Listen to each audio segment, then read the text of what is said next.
Murang nachos ba ang gusto mong inegosyo? Pwes, heto na ang hinahanap mo dahil sa halagang 95 pesos na puhunan, 9 na piraso ang magagawa mo. At pwede mo itong ibenta ng 15 pesos kada piraso. Oo, ganyan lang kamura to at kasama na din sa costing ang mga baso. 40 pesos ang tutubuin mo dito. Sa isang buwan, kikita ka ng 1,200 pesos. Pero dalawang Mr. Chips pa lang yan. Kasi guys, habang dumarami ang Mr. Chips na nagagamit nyo, mas lumalaki ang kita nyo. At kapag lumaki na ang kita nyo, mag-asawa na kayo. Buti pa yung chips may mister, pero ikaw, single, forever. Yo, what's up mga kaloko? Ako nga palang ang inyong lokong kusinero and welcome to my cooking channel. Ang recipe natin for today ay low budget nachos. Kung mapapansin nyo, nilagyan ko din ng tasty bread ang nachos natin. Para kahit papano, nakakabusog pa din ito. Pwede kayong gumamit ng kikiam plate kung gusto nyo. Pwede din naman styro, wag lang plastic tulad ng kakilala mo. Siya nga pala guys, pwede nyong gamitin ng mga pictures na to para sa negosyo nyo. Search nyo lang ang Facebook page ko na Lokong Kusinero at i-download ang mga pictures na to. Pinotoshoot ko talaga yan para sa inyo. Ready na ba kayong magnegosyo ng nachos na nasa baso? Kung ready na kayo, tara! Intro muna tayo.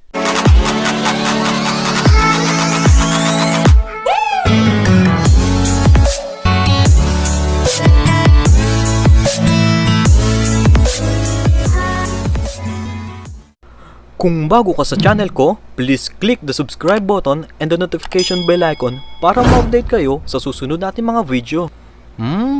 Sarap, tamis. Oh yes! Gagamit tayo ng 2 supot ng Mr. Chip para sa katrabaho mong mga sip-sip. 9 na pirasong tasty bread para sa profile picture mong edited. 2 pirasong ulam burger dahil kamukha ko si Justin Bieber. Ang kapal. 1 kutsarang tomato ketchup para sa mga mag-isa lagi at sarili ang kinakausap. 1 kutsarang oyster sauce para sa ilong mong sobrang tangos. Kalahating pirasong pipino para sa kaibigan mong may landingan ng eroplano.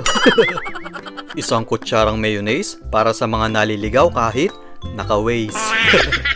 1 kutsarang Cheez Whiz para sa mukha ng katabi mong nakakainis.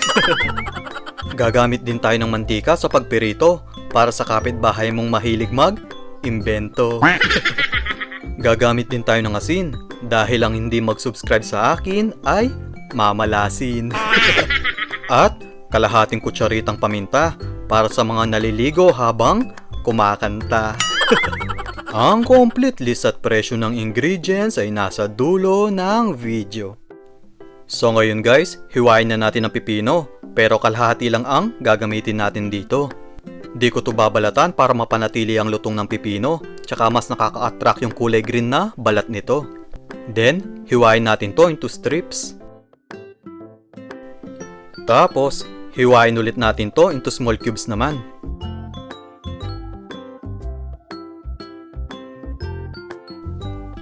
Ganito lang dapat kaliliit ang pagkakahiwa nyo sa pipino. Next, durugin natin ang ulam burger dahil ito ang magsisilbing karne ng ating nachos. Tapos, yung tasty bread natin, tatanggalin natin ang mga gilid nito para mapanipis natin mamaya. Basta sa recipe na to, piliin nyo ang pinakamurang brand para mas makatipid kayo at malaki ang kikitain nyo. Sa panahon kasi natin ngayon, kailangan makatipid tayo. Kaya ako, 1 beses na lang naliligo sa 1 linggo. Joke lang.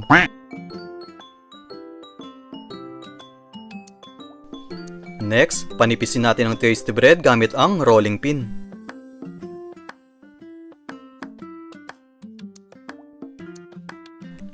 Ganito dapat kanipis ang tinapay natin. Next, tutustahin lang natin ito ng ilang segundo katulad nito. Ang target kasi natin ay medyo tumigas ito at para nakatayo sa ating baso. Ulitin lang natin ang ganitong procedure sa natitirang tasty bread natin. Huwag kayong mag-alala guys dahil hindi sunog to.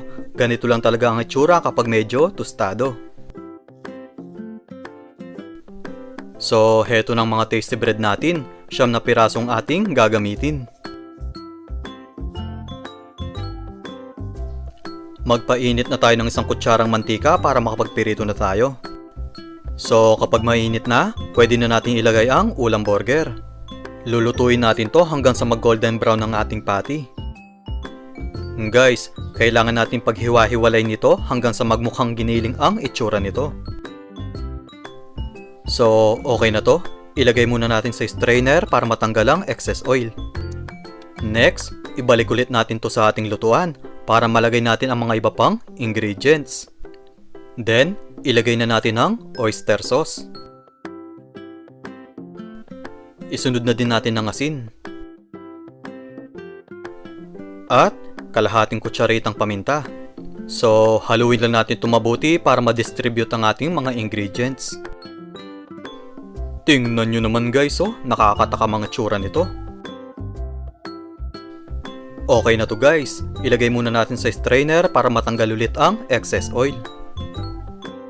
Heto ang gagamitin natin sa ating nachos. So ngayon guys, ilagay na natin ang tasty bread sa ating baso. Isunod na din natin ang Mr. Chips. Di ko ito masyadong pupunuin para malagay pa natin ang pipino at yung ating karne. Lalagyan ko ito ng 4 na chips sa gilid para magmukhang puno ito at magandang tingnan. Guys, may tanong pala ako. Kung ang first dose ay bakuna, so ibig sabihin ang second dose ay bakalawa? Ayoko na. Next, ilagay na natin ang pipino. Ilagay na din natin ang karne. Kung may budget kayo guys, pwede kayong gumamit ng giniling na baka o baboy. Kaso, mag-iiba nga lang ang presyo nito kada baso. Then, ilagay na natin ang Cheez Whiz. Next ay ang Tomato Ketchup. Del Monte ang brand nito guys. Lagyan na din natin to ng Mayonnaise. Tingnan nyo guys, oh, ganito ang final product natin. Nakakataka mga itsura. Wow! Heto na ang ating low budget nachos. Pwede mo itong ibenta ng 15 pesos kada baso. So ngayon guys, tikman na natin to.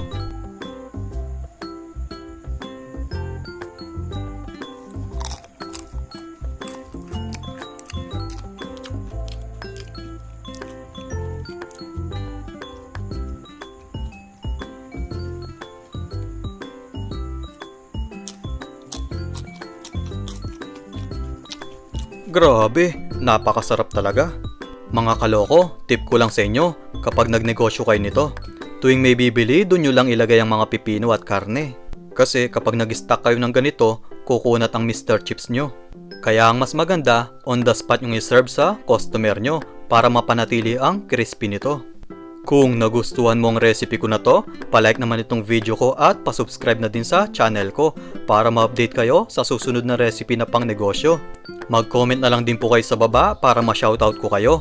Pero bago ko tapusin to, shoutout muna tayo. Shoutout po kay Ma'am Sherilyn Ebido, Ashley De Gracia, Ma'am Gail Ferrer, Ma'am Sherlyn Bronola, Ma'am Mary Joan Danico, Sir Arcel Palomo, Ma'am Joy Temporada at kay Ma'am Jenny na nanghihiram lang ng CP. Maraming salamat po sa inyong panonood. Ingat po kayong lahat and God bless. Mga kaloko, heto ng complete list at presyo ng ingredients ng ating low budget nachos. Bye-bye! Bye-bye!